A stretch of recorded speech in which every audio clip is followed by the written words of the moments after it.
ಇನ್ನೂ ತುಂಬ ಸ್ಟೆಪ್ಸ್ ಇದೆ.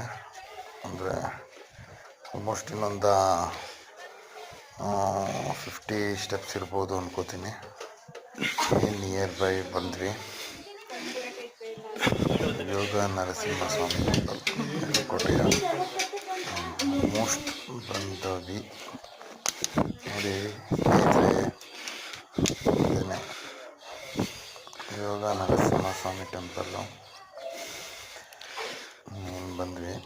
ಇದು ಮೇನ್ ಎಂಟ್ರೆನ್ಸ್. ಇಲ್ಲಿಂದ ಒಳಗೆ ಹೋಗಬೇಕು. ಮಂಕಿಗಳು ತುಂಬಾ ಇದ್ದಾವೆ, ಕೋತಿಗಳು, ತುಂಬ ಕೋತಿಗಳು. ನೋಡಿ ಯೋಗ ನರಸಿಂಹಸ್ವಾಮಿ ಟೆಂಪಲ್ ಮೇಲುಕೋಟೆ. ನೋಡಿ ಇದು ವ್ಯೂ, ಮೇಲುಕೋಟೆ ವ್ಯೂ ಈ ಥರ ಕಾಣ್ತಾ ಇದೆ. ಯೋಗ ನರಸಿಂಹಸ್ವಾಮಿ ಟೆಂಪಲ್.